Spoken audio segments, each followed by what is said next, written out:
बिस्मिल्लाहिर्रहमानिर्रहीम। मैं हूं मोहम्मद बिलाल इफ्तिखार खान और आप देख रहे हैं स्ट्रेटेजिक एनालिसिस ग्रुप। आज हमारे साथ काफ़ी अरसे के बाद, काफ़ी महीनों के बाद कर्नल असद मौजूद हैं और आज हम एक बहुत अहम इशू पे बात करेंगे, कुछ डेवलपमेंट्स पे बात करेंगे।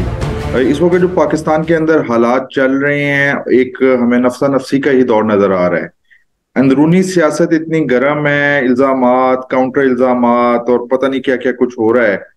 इस तमाम के अंदर हम अपने आसपास नहीं देख पा रहे, समझ नहीं पा रहे कि हमारा दुश्मन किस तरीके से हमारे खिलाफ एक फिफ्थ जनरेशनल हाइब्रिड वॉर चल रहा है, जिसमें वो हमारी ट्रेडिशनल वर्नेबिलिटीज को तो हिट कर ही रहा है। उसके अलावा हमारी जो नॉन ट्रेडिशनल वर्नेबिलिटीज हैं, मसलन हमारे जो पॉलिटिकल इंस्टेबिलिटी है और उसके अलावा जो हमारी इकॉनमी है, उसको हिट करते हुए ऐसे हालात पैदा कर रहा है जिसमें कंफ्यूजन ज्यादा से ज्यादा हो रही है और हम कमजोर पड़ रहे हैं। स्ट्रेटेजिक एनालिसिस ग्रुप इस प्लेटफॉर्म का वाहिद जो सबसे बड़ा जो एम रहा है वो ये रहा है कि हम अपने लोगों को, हम पाकिस्तानी हैं, पाकिस्तानी हमारी पहचान है, जहां पे भी चले जाएं हम पाकिस्तानी हैं, हम मुसलमान हैं, उस पहचान की तरफ अपने व्यूअर्स को लेके आना और इस मुल्क को जो ला इलाहा इल्लल्लाह मुहम्मद रसूलुल्लाह की बुनियाद पे बना था, उसके रहने वालों को बताना कि इस वक्त क्या क्या हम समझते हैं कि खतरात हैं। एक, चाहे पॉलिटिक्स हो चाहे वो सियासत हो, एक रूल जो सबसे अहम है वो है मेंटेनेंस ऑफ एम का।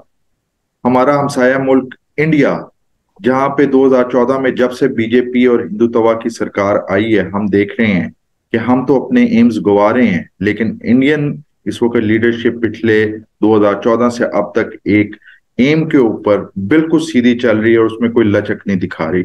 और वो एम है बीजेपी का मैनिफेस्टो, जिसके ऊपर अमल हो रहा है। उन्होंने कहा कि हमने जो है कश्मीर का स्टेटस चेंज करना है, उन्होंने कश्मीर का स्टेटस चेंज किया। उन्होंने कहा कि हमने सिटीजनशिप एक्ट लेके आना, उन्होंने वो किया।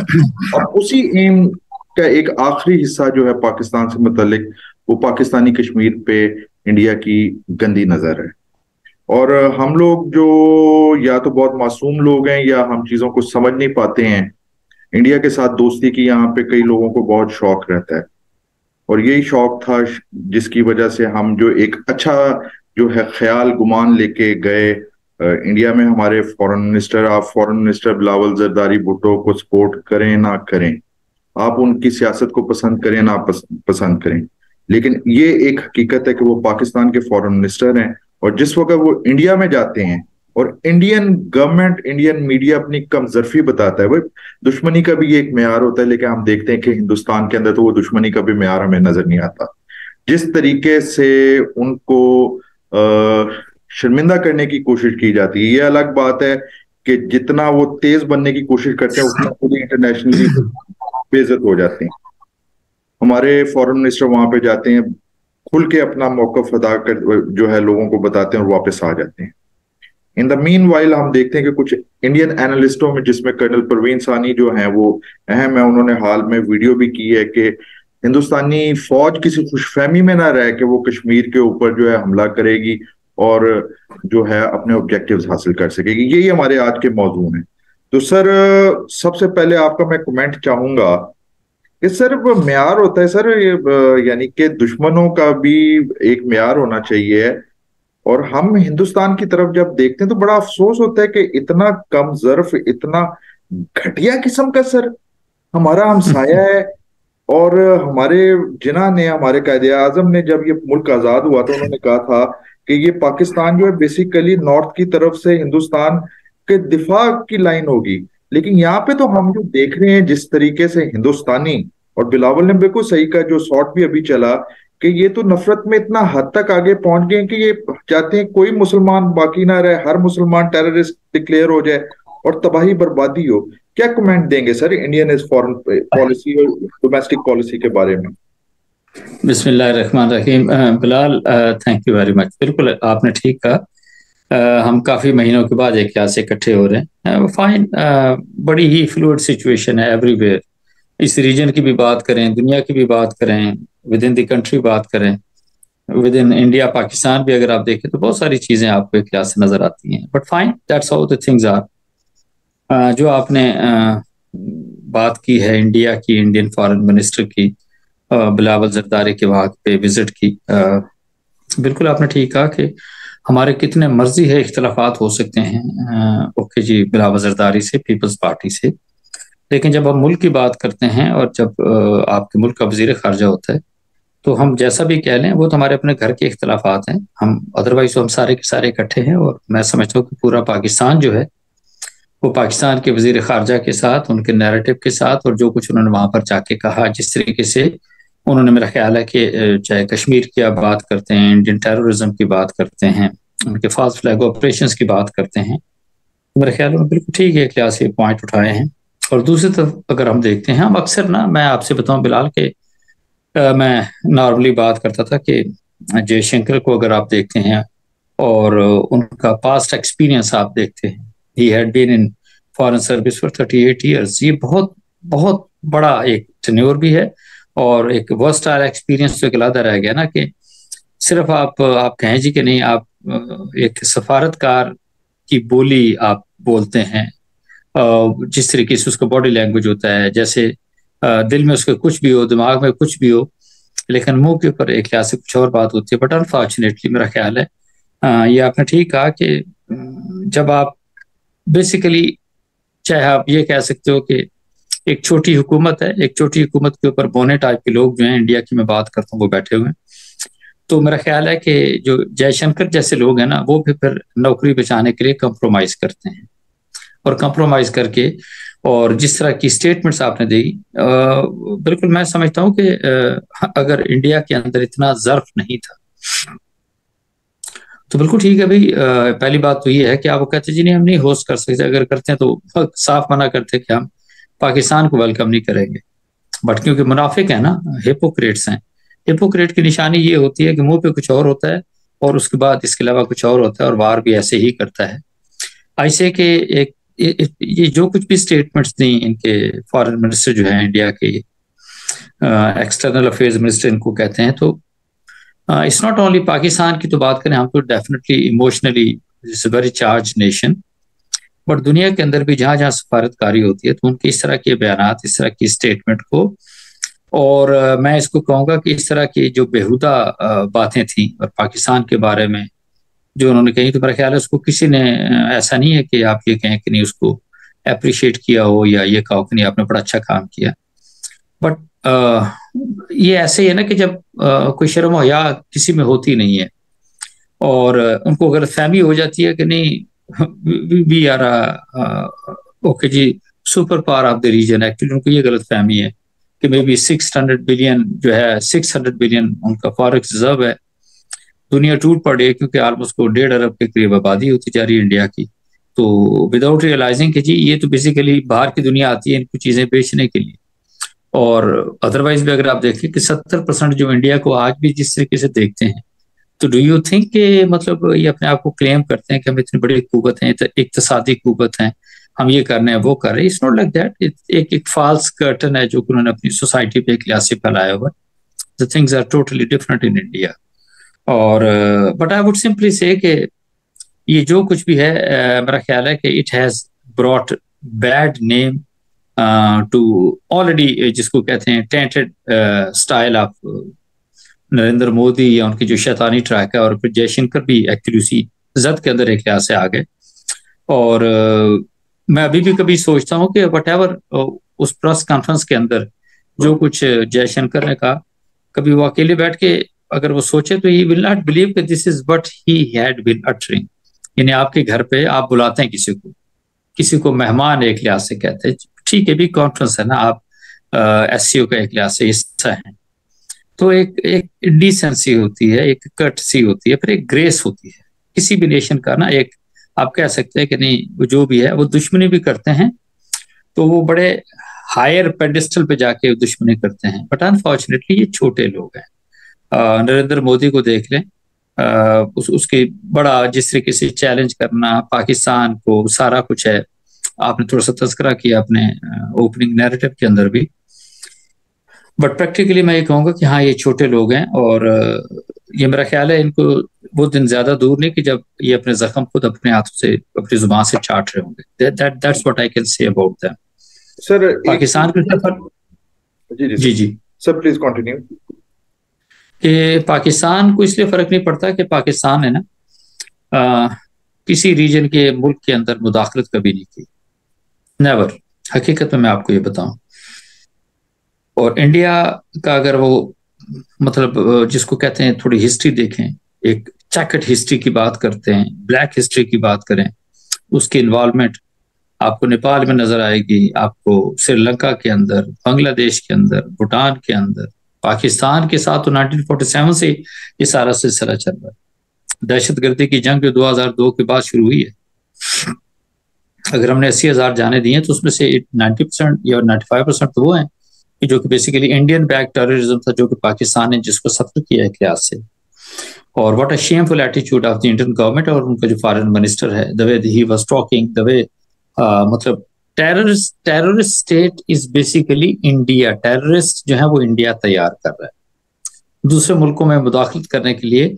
उनकी जो सरकारी एजेंसी के लोग हैं वो बेसिकली इंडिया तैयार करता है। अभी पिछले दिनों 8 के करीब कुछ नेवल के लोग थे इंडिया के, वो पकड़े गए ना कतर के अंदर। बिल्कुल। यू कैन मेक आउट, किसका मतलब है कि जो मिडिल ईस्ट के अंदर जितने भी ममालिक हैं, स्पेशली मैं सऊदीया की बात करूं, यूएई की बात अगर आप करें, कतर जैसे एक लिहाज से आ गया, बहरीन की, सारा कुछ है, दे ought to be extremely careful even while shaking hand basically with Indians, what to talk of anything else. They can do anything अपने मफाद के लिए, अपने इंडिया के लिए वो किसी लम्हे कुछ भी कर सकते हैं। इस नॉट अ ट्रस्ट वर्दी नेशन, मेरा ख्याल है ये जो जो मिडिल ईस्ट के ममालिक उनको समझने की जरूरत है। हमसे पूछे ना, जो कुछ इंडिया ने एक लिहाज से किया पाकिस्तान के साथ, पाकिस्तानियों के साथ जो तखरीबी कार्रवाइयां की, जो स्प्लिंटर्स ग्रुप बनाए, जो कि टेररिस्ट ग्रुप बनाए, उनको पैसे दिए, उनको वेपन्स दिए, उनके लिए ट्रेनिंग की, इनरोलमेंट की, you name anything, and this is what actually the रॉ हैज बीन डूइंग। इसमें कोई शक वाली बात नहीं है। Kulbhushan Yadav is one of the examples with Pakistan. तो ये एक मेरा ख्याल है कि इतनी लंबी डिबेट है, इस पे तो आप दिन लग जाएंगे इस सारी चीज को मेरा ख्याल है करने में। But that's what I can से कि ये जो कुछ भी कहा आप, उन्होंने अपना मुंह काला किया एक्चुअली, चाहे वो इंडियन फॉरेन मिनिस्ट्री की बात करते हैं, इंडियन हुकूमत की बात करते हैं, और पाकिस्तान मेरा ख्याल है इसके अंदर से मैं फील करता हूँ कि पाकिस्तान ने जो नैरेटिव वहां पे लिया और जो मैसेज वो पूरी दुनिया को देना चाहते थे, वो बड़ा क्लियर मैसेज दुनिया को चला गया एंड उसके अंदर मिलावट। ये जो इनको बड़ा शौक है ना घुस के मारेंगे, तो एक तो इनको पहले घुस के 2019 में मारा था। इस दफा बिलावल जैसा नया पॉलिटिशियन जो है उसने भी जाके इनको घुस के मारा। इसमें तो कोई शक शुबे की बात ही नहीं है, इनके पास जवाब नहीं था। सर एक as a student of IR और जो खास तौर पे साउथ एशिया को पढ़ते हैं, तो एक चीज तो नजर आती है कि अगर जब साउथ एशिया की बात हो तो मुल्क दो ही हैं, यानी कि यहाँ पे बायपोलैरिटी है रीजनल ऑर्डर के अंदर। साउथ एशिया के पाकिस्तान है या फिर इंडिया है, और इंडिया पाकिस्तान से खौफजदा भी है क्योंकि पाकिस्तान इंडिया का एंटीथीसिस है। पाकिस्तान बना तो इनका जो वो एक महाभारत का कॉन्सेप्ट था वो तबाह हो गया। ऊपर से पाकिस्तान एक छोटा सा मुल्क जिसे कतर में इन्होंने 2 लाख भी कर दिया, फिर भी जितनी भी इंडिया की 27 कौमें हैं, चाहे वो नेपाल हो चाहे वो कोई श्रीलंका हो, वो पाकिस्तान की तरफ ही देखते हैं। तो इनको खौफ ये है कि हेजमन हम, हमारी हेजमनी दुनिया में क्या होगी, ये तो पाकिस्तान की वजह से हम ये एक छोटे से साउथ एशिया के अंदर अपनी हेजमनी नहीं कर सके। सर इस वक्त जो इंडिया गेम खेल रहा है, और मुझे बड़ा हैरत होती है कि एक तरफ इंडिया जो है वो जो अमेरिकन इंडो पैसिफिक स्ट्रेटेजी के अंदर बहुत अहम मुल्क है, दूसरी तरफ यही इंडिया जो SCO जो कि अब इंडो पैसिफिक स्ट्रेटेजी का जवाब है, उसका भी अहम बनता जा रहा है। तो आप ये बताएं कि ये सियासत क्या चल रही है, क्या आपको समझ आ रहा है कि इंडिया करना क्या चाह रहा है? कहीं ऐसा तो नहीं है वो जिसका पंजाबी में कहते हैं कि सियाना का हमेशा डैश डैश पे गिरता है? तो आप इंडिया की क्या पॉलिसी देख रहे हैं? देखिए, एक इसमें ना हमें थोड़ा सा इस एंगल से देखना है कि yes, still there are few brains they are working in India, and that is the reason के हालांकि वो एक पॉइंट ऑफ वीकनेस से होते हुए भी उन्होंने अपने आप को जो प्रोजेक्शन पूरी दुनिया के अंदर करते हैं वो बड़ी मुख्तलिफ तरह की होती है। ठीक है, एक तो आबादी की मैंने आपसे बात की, अगर 1.5 अरब की मार्केट हो, इंसानों की मंडी हो, तो वहां पर तो सौदागर आते ही हैं, और वो सौदागर वो होते जो है कॉम्प्रोमाइज भी करते हैं। But at the same time इन्होंने, मैं समझता हूँ कि बड़ी चालाकी के साथ ना, अगर even right from the Inception 1947 से देखें तो नाम का ये सर नॉन अलाइन मूवमेंट का रशिया के गोद में बैठे रहे। रशिया से उन्होंने बेतहाशा फवायद हासिल किए, इसमें कोई शक नहीं। और उसी के साथ यूरोप के साथ भी कुछ ना कुछ सिलसिला रखा उन्होंने। फिर ऑफ लेट उन्होंने डिसाइड किया कि नहीं, हमें अमेरिका की तरफ ज्यादा चलना है। अमेरिका के साथ बहुत सारे उन्होंने मुआहदे किए, स्ट्रेटेजिक मुआहदे किए, बाकी बहुत सारी चीजें एक लिहाज से आती हैं। तो मकसद कहने का ये है कि एक तो उनको एक्चुअली अमेरिका ने ये कहा कि नहीं, अगर आप रोल प्ले करें अगेंस्ट चाइना तो we will stand with you और हम आपको बड़ी सपोर्ट करेंगे। अच्छा, इन्होंने, मैं ये कह सकता हूँ कि जाहिर तो उन्होंने ऐसे किया जी कि नहीं हम ये सारा कुछ कर रहे हैं, लेकिन मेरा ख्याल है गलवान वैली के अंदर मैंने आपके साथ बहुत सारे प्रोग्राम किए जिस तरह की इंडियन फोर्सेस को मार पड़ी, जो उनकी ह्यूमिलिएशन हुई, तो एक तो उनको थोड़ा सा क्लियर हो गया कि नहीं ऐसा नहीं है। और अच्छा, एक with the passage of time ये हल्के हल्के आप फील करेंगे इंडिया भी आपको फॉलो करता नजर आएगा चाइना को। चाइना ने सारी दुनिया के अंदर तजारत की, लेकिन किसी मुल्क के ऊपर काबज नहीं हुआ, किसी मुल्क पे हमला नहीं किया, लाइक अमेरिका या नाटो या वेस्टर्न कंट्रीज जैसे करते हैं।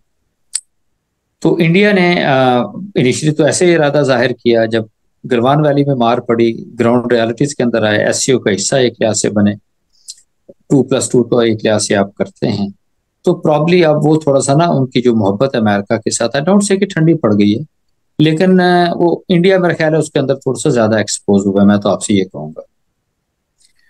यूक्रेन के सिलसिले में भी मेरा ख्याल है इंडिया ने अपने आप को साइड पर रखा, एब्सटेन किया मुख्तलिफ जगहों पे वोटिंग के अंदर, एक वो बात भी एक लिहाज से आती है। फिर दूसरी, इस मैंने कहा ना, ये शातिर लोग तो हैं, ये कॉम्प्रोमाइज करते हैं फॉर द टाइम बीइंग, अपना मतलब निकाला, इसके बाद फिर उसी तरह हो जाते हैं। अमेरिका को भी एक लिहाज से इनकी समझ ऐसी नहीं कि अमेरिका के अंदर नासमझ लोग बैठे हुए हैं, उनके स्टेट ऑफिस के अंदर, पेंटागन के अंदर, they understand everything what India is actually. और अगर ओवरऑल आप देखें ना, ठीक है, पूरी दुनिया तो चली गई है तजारत के ऊपर, अगर इंडिया और चाइना के आपस की तजारत इज मोर देन 130 बिलियन, ये कोई छोटी अमाउंट तो नहीं है। अगर 90 बिलियन का सामान आ रहा है तो 40 बिलियन का इंडिया से जा भी तो रहा है, so they are looking from that angle also. फिर रशिया के साथ देखें ना, पूरी दुनिया से उन्होंने तेल मंगाया और रिफाइन करके महंगी कीमत पर दुनिया को दे रहे हैं, यूरोप को दे रहे हैं। सी मतलब इनकी कुरकुरी की एक लिहाज से बात करते हैं, यानी चाइना के साथ भी तजारत कर रहे हैं, रशिया के साथ डिफेंस इंडस्ट्री का एक लिहाज उनका सिलसिला है, आप पेट्रोल की भी बात करते हैं या ओके ऑयल की भी बात करते हैं, अमेरिका के साथ भी चल रहे हैं, अमेरिका से उन्होंने state of the art equipment लेने की कोशिश कर रहे हैं, यूरोप की भी बात करते हैं। तो मकसद एक चीज तो नजर आती है कि ऐसा लगता है जैसे इंडिया बड़ी जल्दी में है, they want to do something. और इसी तरह की स्टेटमेंट्स आपको मुख्तलिफ नूक एंड कॉर्नर जो इंडिया का है वहां से नजर आती हैं।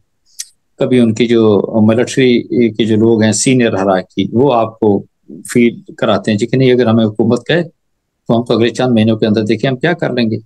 चाहे वो जीबी की बात करते हैं, सियाचिन की बात करते हैं, कश्मीर की बात करते हैं, दावा करने में तो एक लिहाज से कोई हर्ज नहीं है।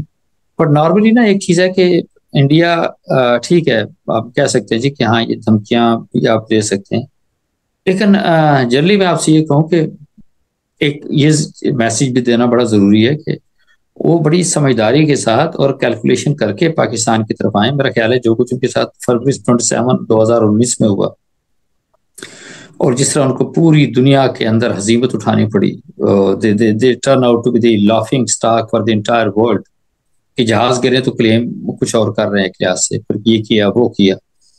तो मैं ये फील करता हूँ कि शायद ये काफी इस वक्त इनको समझ नहीं आ रही कि actually what is to be done.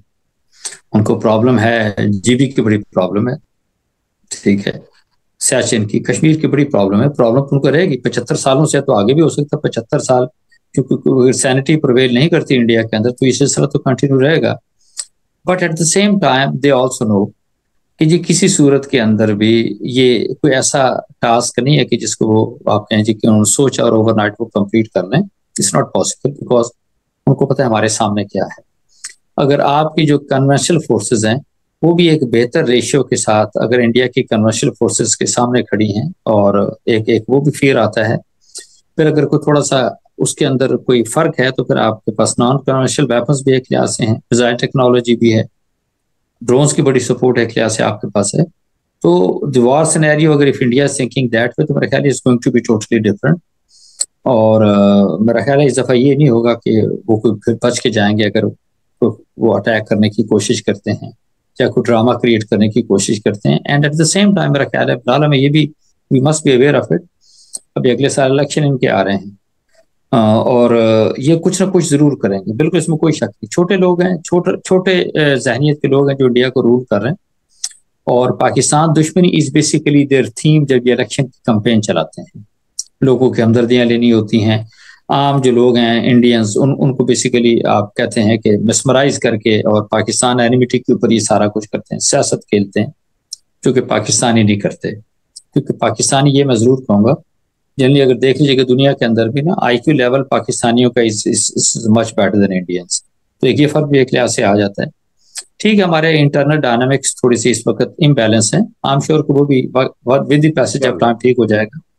लेकिन ये इंडिया को मेरा ख्याल है ये बड़ा क्लियर ये मैसेज जाना चाहिए कि what Pakistan is, what Pakistani forces are, how they are prepared, और कम वक्त में जो भी सिचुएशन विद इन कंट्री है तो मेरा ख्याल है आपके जो मुसल्लह अफवाज हैं वो तो मौजूद है ना, अपना अपना जो उनको रिस्पॉन्सिबिलिटी है एरिया की या टास्क जो उनको मिला हुआ है उस पर तो वो हर तरह से तैयार हैं। उसका तो मुल्की हालात का उनके ऊपर किसी तरह का कोई असर नहीं है।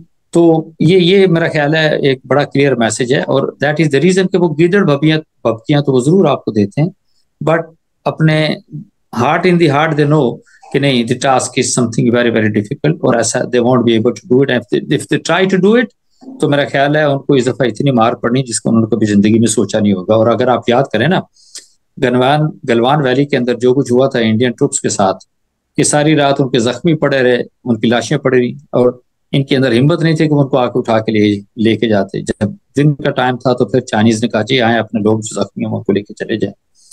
तो ये तो उनकी हमदर्दी है अपने इंडियन ट्रूप्स के साथ। तो यू कैन मेक आउट कि जब कोई कन्विक्शन नहीं होगी तो जो इंडियन सोल्जर है वो किसके लिए लड़ेगा? हम तो अपने सर्वाइवल की जंग लड़ रहे हैं, हम अपने जिंदा रहने की एक लिहाज से जंग लड़ रहे हैं। वी अंडरस्टैंड कि जी हमने क्या करना है। हमें ये भी पता है कि इंडिया ने हमें किस कदर जो है धोखे दिए, कितना नुकसान दिया, कितनी हमारे शहादतें हुई, which is basically at the hand of Indians. चाहे उनकी रॉ की बात करते हैं, इंडियन गवर्नमेंट की बात करते हैं, तो मेरा ख्याल है अगर वो इस तरह की कोई हमाकत करते हैं तो ना सिर्फ ये कि जवाब तसल्ली बख्श दिया जाएगा, हमने बड़े उनसे बहुत सारे हिसाब चुकता करने हैं।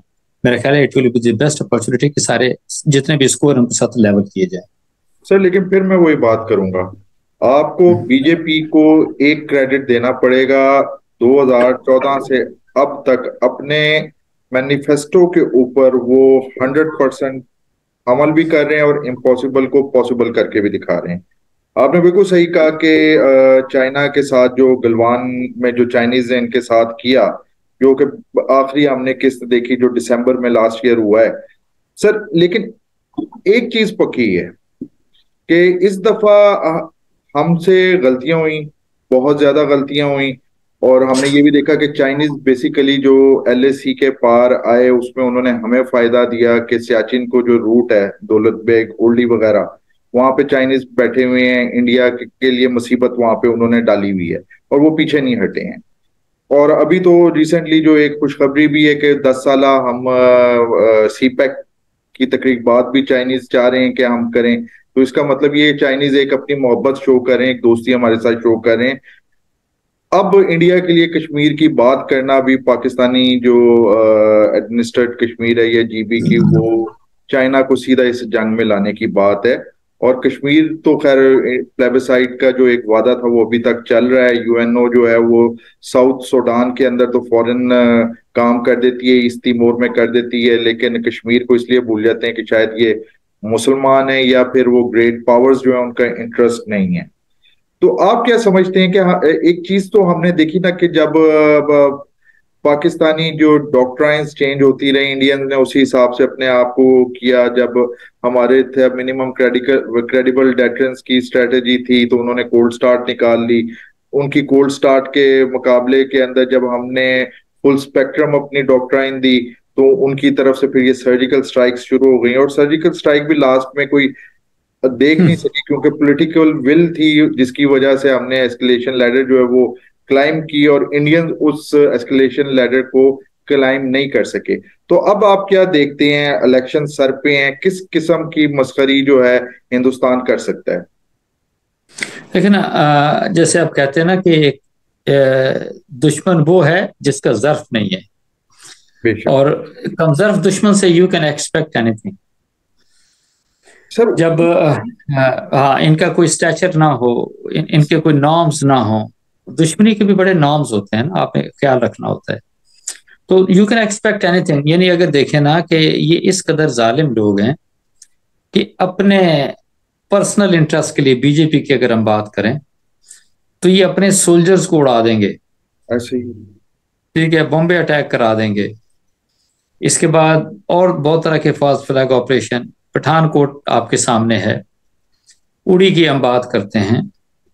मतलब you name anything and you find के बेसिकली एंड पर आके पता चलता है कि इन्हीं का मुंह एक लिहाज से काला होता है। This is exactly what these people are. But मैंने आपसे एक चीज अर्ज की ना कि ये जो मर्जी है सोच लें, जो इनका दिल करता है वो प्लान कर लें। उन्होंने कोई भी काम करना है कि बिल्कुल yes we are prepared to take them on, इसमें कोई शक नहीं। हमने देखे ना, हमने जितने भी प्रोग्राम मैंने और आपने किए, ये इससे पहले भी, आपको कभी किसी ने जिसको कहते हैं ऑफिशियल लेवल पे, या हम जैसे लोग जो बैठे हैं, कभी कहा जी कि हम इंडिया पे अटैक करने जा रहे हैं, हम इंडिया का ये कर देंगे वो कर देंगे? नथिंग। यू ऑलवेज फाइंड उस तरफ से इस तरह की चीजें एक लिहाज से आती हैं। बेशक। और वो भी जिसको कहते हैं ना, एक अपने पब्लिक परसेप्शन को बेहतर करने के लिए या एक पब्लिक कंजम्पशन के लिए ये सारी चीजें, ये स्टेटमेंट्स देते हैं। क्योंकि इंडियन आर्मी का भी जो ओवरऑल आप मोरल फैक्टर की बात करते हैं, एयरफोर्स नेवी को ले लें, सर आज भी और 21 में 21 उनका आज बिल्कुल आप देख लें तो हाँ, फ्लाइंग कॉफन्स इनको बेसिकली आप लोगों ने वहां पे कहना शुरू किया, दे सीम्स कि जिसको किसी तरीके से आप खत्म करना चाहिए। तो मकसद है कि जब ये सारी बातें होती हैं तो क्या करेंगे ये? ओके जी, फुल फ्लैज ऑपरेशन पर आ जाएंगे, ओके एरियल वॉर के ऊपर आ जाएंगे, ग्राउंड ट्रूप्स आ जाएंगे, लेट देम बी देयर, इसमें कोई शक नहीं है। मेरा ख्याल है अगर वो करते हैं तो हमारे लिए तो बड़े सूदमंद है, बिकॉज वो जो वहां पर ना कभी कहते हैं जी कि एप्पल वाले आ गए, कभी कहते हैं जी कि ये मर्सिडीज आ गई, कभी ये, तो ये सारे लोग जो है ना इन्वेस्टर्स की अगर हम बात करें और ओवरऑल, तो वो तो उन मुल्कों में जाते हैं जहाँ पे सुकून और अमन होता है। और इंडिया के अंदर मैं समझता हूँ कि उनके हिंदुत्व की अगर आप बात करते हैं, हिंदू जायनिस्ट जो उनका माइंड सेट है उसकी अगर आप बात करते हैं, जो वहां पे अकलियतें रह रही हैं, it is not only Muslims की बात करें, आप क्रिश्चियंस की बात करें, आप बुद्ध मत वालों की बात करें, आप सिखों की बात करें, और जिस तरह उनको मीनली ट्रीट करते हैं, बुरे तरीके से ट्रीट करते हैं, और एक एक डिस्क्रिमिनेशन आपको नजर आती है। देखा जाए तो अगर 14-15% आबादी है मुसलमानों की इंडिया के अंदर, तो डू यू थिंक इतनी परसेंट जो आबादी है वो इंडियन सिविल सर्विस के अंदर भी मुसलमान होंगे, 14% या 15%, या इंडियन आर्म फोर्सेस के अंदर या सिविल सर्विस के अंदर या ओवरऑल बाकी जो गवर्नमेंट के डिपार्टमेंट है? No, not at all. यो क्लियर डिस्क्रिमिनेशन है। And same would be the case basically with सिखों की अगर आप बात करते हैं या फिर क्रिश्चियंस की बात करते हैं। तो ये एक उनका माइंड सेट है वो कि जी वो पहले वाला सिलसिला खत्म हो गया कि इंडिया जो है वो एक सेक्युलर स्टेट है। इस बेसिकली हिंदू जायनिस्ट स्टेट की अगर आप बात करते हैं, एंड दे वांट एवरीबॉडी वहां पर जो भी मौजूद है वो उसको ये इसी तरह हिंदू रिचुअल्स को फॉलो करने की जरूरत है। सर आप अगेन मैं आऊंगा आपके सवाल की तरफ। You can expect they can do anything, चाहे वो किसी अपने ही लोगों को मार के, अपने सोल्जर्स को खत्म करके काफी सारी तादाद के अंदर, और उसका बहाना बना के ये कुछ भी कर सकते हैं। तो आई वुड से कि let them come, we are again ऐसे कि हम तैयार हैं उनको टेक ऑन करने के लिए, हमारे मुसल्लह अफवाज तैयार हैं। और इट्स नॉट मुसल्लह अफवाज की बात करते हैं, वो 23 करोड़ पाकिस्तानी अवाम जो है ना, ये उन्हीं की फौज है, उसके साथ खड़े हुए हैं, और इस दफा उनको पता चल जाएगा कि हम उनके साथ करते क्या है। सर आपकी बात को मैं सेकंड करूंगा। ये 2016 में आपको याद होगा सर्जिकल स्ट्राइक इन्होंने नई नई की, तो कुछ पाकिस्तानी फैमिलीज जो दिल्ली और इंडिया गई हुई थी उनको होटल नहीं दिया इन्होंने। और दूसरी तरफ मेरे खुद मामू का होटल है फूड स्ट्रीट लाहौर के अंदर, कि मुशर्रफ दौर में जब ये इंडियंस आए तो वहां पे दुकानदार इनसे पैसे लेने के लिए तैयार नहीं थे कि आप मेहमान हो। तो ये एक मेंटल डिफरेंस है कि एक तरफ घटिया और छोटेपन की इंतहा है, और दूसरी तरफ हमने अपने बाजू खोल दिए कि आए हो आप। और ये इस चीज को सिख रियलाइज करते हैं, लेकिन हिंदू ने सिख को और बाकी माइनॉरिटीज को इस तरह इस्तेमाल किया है कि बड़े सगीर पूरे का माहौल जो है ना एक नफरत के साथ जो है ना कर दिया। सर लास्ट क्वेश्चन की तरफ आऊंगा। सर शातिर कौम है, इसमें कोई शक नहीं है। इनका जो पॉलिटिकल गुरु है चाणक्य, वो भी इनको शातिरपनी सिखाता है, उसकी तमाम राइटिंग्स। सर रशिया की वो हाइब्रिड अटैक यूक्रेन पे नहीं थे जो इस वक्त हम देख रहे हैं कि इंडिया और उसके हम सोच जो ममालिक हैं उन्होंने इस वक्त एक हाइब्रिड वॉर पाकिस्तान के अंदर शुरू कर रखी है और उसे एक्सप्लॉइट भी कर रहे हैं। कुछ हमारी भी छोटेपन है, हमारे कमजोरियां हैं कि हम उस हाइब्रिड अटैक्स को समझ नहीं पा रहे। और हमें ऐसे लगता है कि मसलन एक उनका जोकर है, कहने को वो शायद इंडियन आर्मी का एक आर्या समथिंग उसका नाम है, उसका मैं देख रहा था और जिस तरीके से वो बोल रहा था मुझे तो ऐसे लग रहा था कि कोई बहुत ही ज्यादा स्लम्स में रहने वाला कोई जो थरा छाप बंदा जो है, शायद उसके अंदर बात करने की तमीज ज्यादा हो, उस इस बंदे के अंदर वो तमीज नहीं थी। लेकिन एक चीज को सर फिर भी हमें अप्रिशिएट करना पड़ेगा, दुश्मन है ना सर, हमारा दुश्मन है, उसने हमारे हक में तो कोई बात नहीं करनी है, लेकिन वो दुश्मन अपनी दुश्मनी निकाल रहा है। हमारे अंदर वो लोग मौजूद हैं जो उस दुश्मन की दुश्मनी नहीं समझ रहे बल्कि उसकी बातों में आ रहे हैं। सर इस हाइब्रिड वॉर के अंदर क्या आपके ख्याल में हमारे फराइज बनते हैं कि हम दुश्मन के मुंह तोड़ जवाब दे सकें, जो उसकी तरफ से अटैक्स आ रहे हैं उसे ये बता सकें यार घर के अंदर भाइयों के अंदर इख्तलाफात जरूर होते हैं, लेकिन जब बाहर वाला आता है ना तो फिर उसकी जो है ना वो मदर सिस्टर जो है वो करना हमें भी आता है। क्या कहेंगे आप सर कौम के लिए? हाँ बिल्कुल, समथिंग वेरी इंटरेस्टिंग, बिल्कुल ऐसा ही है। इट इज़ नॉट ओनली गोरोबारिया की बात करते हैं, बाकी भी जो इनके एनालिस्ट हैं वो इसी तरह की बातें, इसी तरह की हरकतें करते हैं और एक जिसको कहते हैं कि अनएथिकल लैंग्वेज इस्तेमाल करते हैं, स्पेशली मेरे मुल्क के लिए, मेरी मुसल्लह अफवाज के लिए, हमारी पॉलिटिकल पार्टीज के लिए। एक तो मैं समझता हूँ कि सबसे ज़रूरी चीज़ ये है कि हमें हम जितना भी, बिल्कुल आपने ठीक कहा, घर के अंदर हमारे हज़ार इख्तलाफात हो सकते हैं, लेकिन उन सारे इख्तलाफात के अंदर हमें वी नीड टू स्टिल, जिसको कहते हैं, हमें अपनी भी सोल सर्चिंग की ज़रूरत है कि इंडिया पाकिस्तान एक टाइम पे अलग हुए थे, तो अगर वो फाइनेंशियली कुछ बेहतर हो गए हमें ये कहना चाहिए। तो वेयर द प्रॉब्लम लाइज, हमें इसका भी मेरा ख्याल है हमें सोल्यूशन को निकालना है, ढूंढना है। This is not the way. और हमें बिल्कुल भी दुनिया के सामने मैं समझता हूँ कि अपोलोजेटिक भी होने की जरूरत नहीं है, माजरत खाना रवैया जिसको कहते हैं उर्दू में, या फिर हम हर वक्त डिफेंसिव ना रहें। Like wise it's also very unfortunate, चाहे हम IMF के तस्करा करते हैं या इस तरीके से, मेरा ख्याल है हमें इन चीज़ों से अब दूर होना है। हमें अपने मुल्क को एक बेहतर सिस्टम की तरफ, एक बेहतर प्लानिंग के साथ अपने मुल्क को आगे लेके चलना है। हमें अपने पैरों के ऊपर खड़ा होना है एंड दिस शुड बी, हमें ठीक है ना, वही कमजोर दुश्मन आता है, छोटे जहनीत के लोग हैं, उन्होंने आप पे पत्तियां कसनी है, मजाक उड़ाना है, लेट देम डू इट। जरूरी थोड़ी है कि अगर वो कोई बात करें तो हम उसी लैंग्वेज के अंदर जवाब दें, हाँ, लेकिन इसके अंदर हमें एक चीज तो एक रियलाइज होती है कि नहीं, we need to watch our self, we need to watch our steps. हमने अपने इकट्ठे रहना, सबसे देखें, सबसे पहली बात है आपस में हमें जितनी मर्जी इख्तलाफात हो वो घर के अंदर है, वो घर की बातें बाहर नहीं निकलनी चाहिए। हम जिस तरह भी कह लें, अगर हम अपनी मुसल्लह अफवाज की बात करते हैं, हमें कोई भी बात, हमें मेरा ख्याल हमारी पॉलिटिकल पार्टीज के सोचने का मुकाम है कि हम इन इख्तलाफात को के अंदर अगर पॉलिटिक्स कर रहे हैं तो उसके अंदर मेरा ख्याल है मुसल्लह अफवाज को एक से लेकर आने की जरूरत नहीं है। That is something very important, because इसका भी बड़ा सीरियसली जो है वो मजाक उड़ाते हैं इंडिया के जो स्पेशली एनालिस्ट हैं। No, not at all. और आप फौज को एक लिहाज से हमें बिल्कुल अलग रखना है। आप पॉलिटिक्स करें, एक कंस्ट्रक्टिव पॉलिटिक्स करें, और जितनी भी जमातें एक लिहाज से हैं उनको बेसिकली उन्होंने अपना एक मैनिफेस्टो जो आप देते हैं कि इलेक्शन के बाद हम आएंगे, जब 5 साल तो हम क्या करेंगे, एक ब्लूप्रिंट मेरा ख्याल है हर पॉलिटिकल पार्टी का तैयार होना चाहिए लोगों के सामने एक लिहाज से लेकर जब इलेक्शन होते हैं। और फिर मैं समझता हूँ कि हमें बिल्कुल तनदही के साथ हमने 2 चीजें करनी है। हम किसी सूरत के अंदर भी नहीं, लेकिन हमारा IPPs ने बिलाल साहब बेड़ा गर्क कर दिया, ऑलमोस्ट 40 रुपए का जो है वो यूनिट लोगों को पड़ रहा है, और वही अगर आपकी हाइडल पावर होती है it is not more than 3 to 4 rupees per unit की आप बात करते हैं, सी द डिफरेंस। एक तो मैं किसी सूरत के अंदर भी मेरा ख्याल है कि एक ऐसी पॉलिसी वजह करनी है कि जब तक हमारे यहाँ सर्विसेज सस्ती नहीं होगी, टैक्सेशन का लेवल हमको थोड़ा ठीक नहीं करेंगे, तो तब तक ना ये महंगाई काबू आ सकती है, ना हम ओवरऑल यहाँ पे सस्ती लेबर को इंश्योर करके तो फिर आगे हमारी जो इंटरनेशनल मार्केट में मुकाबला करने के लिए जो हम मसनूआत तैयार करते हैं वो हमको मुकाबला कर सकते हैं।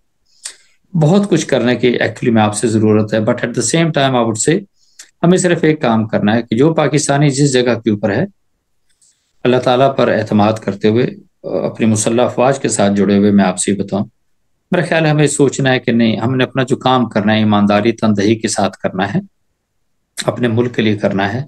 और हर दिन हम सोचे कि हमने कोई ऐसा काम किया which was for the betterment of the Pakistan and Pakistanis, और इसी सोच को एक लिहाज से आगे लेके जाने की मेरा ख्याल है ज़रूरत है। थोड़ा सा मुश्किल टाइम है, हम इंशाल्लाह इससे गुजर जाएंगे, और फिर कभी हम पीछे मुड़ के देखा करेंगे तो मुझे हैरानी होगी कि वाकई इतने मुश्किल माली हालात थे पाकिस्तान के भी और आम लोगों के भी। और इंशाल्लाह मैं तो बड़ा ऑप्टिमिस्टिक हूँ, मे बी सिचुएशन इंशाल्लाह जल्द इम्प्रूव कर जाएगी। सर बहुत बहुत शुक्रिया आपके टाइम का। इकबाल के शेर सम अप करते हैं हमारी इस पूरी गुफ्तगू को कि तू मेरा नहीं बनता मत बन, अपना तो बन। पाकिस्तान शान है हमारी, कहाँ पे भागेंगे यार, यही हमारा मुल्क है, यहीं पे जीना है, यहाँ पे ही मरना है। इसी ने नाम दिया है, आज जहाँ पे बैठे हुए इसी मुल्क की बदौलत है। पर बात यह है कि जब आपकी मंजिल मुतय्यन हो ना, पाकिस्तान के साथ मसला ये डायरेक्शन नहीं है, डायरेक्शन मिल जाए और फिर आप डायरेक्शन के साथ स्टिक करें तो मंजिल आपकी होके रहती है। लेकिन अगर आपके पास डायरेक्शन ना हो और आप इधर उधर अपने आप को बिजी कर लें तो आप कहीं के भी नहीं रहते। तो हमें डायरेक्शन की तरफ आना पड़ेगा। वो डायरेक्शन हमारे फाउंडिंग फादर्स ने हमें दे दी थी, इस्लामी पाकिस्तान। हमें अपनी आइडियोलॉजी की तरफ, क्योंकि 21st सेंचुरी के अंदर जितने इख्तलाफात हैं वो आइडियोलॉजी के की बुनियाद पे। अभी अमेरिका और जो चाइना का चल रहा है उसमें भी आइडियोलॉजी का एक बहुत बड़ा हाथ है। तो अपना ख्याल रखें, तू मेरा नहीं बनता मत बन, अपना तो बन। अपना ख्याल रखिए। अस्सलाम वालेकुम वरहमतुल्लाहि वबरकातुहू।